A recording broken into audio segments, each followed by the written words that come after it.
Murder Mystery 2 is a 2023 Netflix film written by James Vanderbilt and directed by Jeremy Garelick. It follows around Nick and Audrey, played by Sandler and Aniston, as they now have a little bit of a reputation as small-time detectives solving small-time crime after the incident seen in the first film. They are invited by a friend of theirs to a wedding, and they're thrust once more into the belly of mystery when their friend is kidnapped from the wedding. A death occurs, and a ransom of $70 million is demanded, or else their friend is killed. I wasn't even going to do a review for this. I wasn't. I don't always review everything that I watch, just most things. I didn't know what to expect from the film, but since I had an okay with the first, I thought that I would give it a go. As I said in my original review for the first film, I'm a fan of murder mystery movies, TV shows, books, all that. So I love to see a good, warm mystery unwrap. I also like a comedic mystery if it's done well, such as some of the Pink Panther films or even Glass Onion, because that was hilarious. Even though I enjoyed the first film, it didn't really do what I wanted it to do. It was set up basically like an Agatha Christie style narrative, but with those stories, it's usually also referred to as a locked room mystery, not unlike Knives Out or Clue or And Then There Were None. You don't just have the mystery happen and have all these colorful characters that could have done it and then just let them go about their lives all over the world. It waters everything down. It takes the focus off of them when it needs to be on them. The same thing happened here. I like the introduction. I like the setup. It even reminded me a little bit of Glass Onion, but it falls apart fast. Way faster than the first film. The first film had a mystery that worked for what it was, and they never really strived from it, from my recollection. They just dispersed the cast. In this movie, they dispersed the cast, but they also went crazy on the red herrings, and they made you think it was one person, and then for comedic sake, they would change their tune and say it was somebody else. And none of that really made logical sense for the narrative. A mystery needs to be perfect. It needs to make sense from beginning to end. So when that denouement happens, you're left with a jaw on the floor and maybe even laughing hysterically to yourself because it feels so brilliant. How could you not have thought about that yourself? How was it not obvious?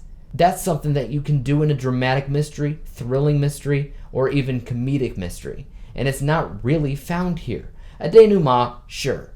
But again, nothing that makes sense. I was probably giving it the benefit of the doubt for the first hour or so. It started getting worse a lot earlier than that, but I was holding out hope. The last half hour, though, I had mostly checked out. I didn't care. I didn't care who did it. I didn't care why. They had done the boy who cried wolf routine with the red herrings so much at that point that they could literally say it was anybody, and I wouldn't care. It's dumb. I mean, just the right amount of dumb is one thing. Dumber than it needs to be, though, another thing entirely. That's the mystery angle. What about performances? I didn't feel that. I do tend to like Adam Sandler and Jennifer Aniston and a lot of the different things that they have done throughout their careers. Right now, for instance, Aniston's killing it in the Apple TV show, The Morning Show. Adam Sandler, likewise, has had a lot of winners and a lot of losers. But even the losers, there's usually something redeemable about them that you can have fun with. But for both Aniston and Sandler, I felt as if they were phoning everything in here. They didn't seem to care about the story at all.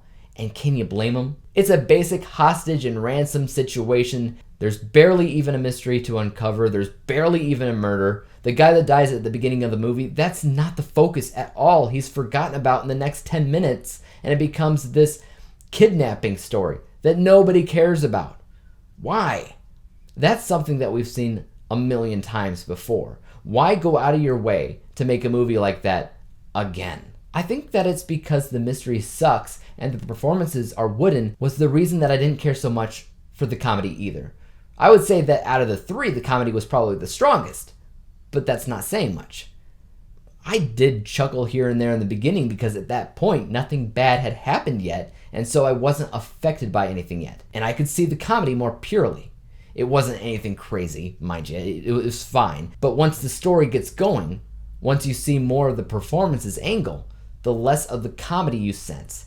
It's not that it's not in the writing, it's that you don't sense it. Comedy needs timing to work.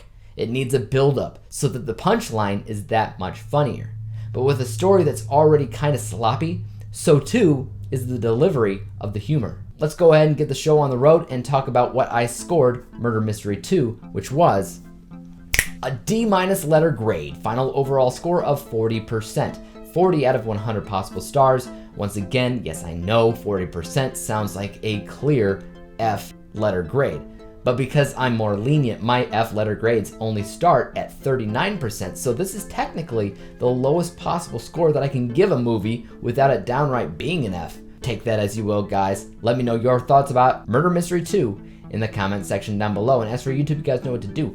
Hit that like, subscribe button, and bell to be notified when I come out with my next review. And until then, peace out.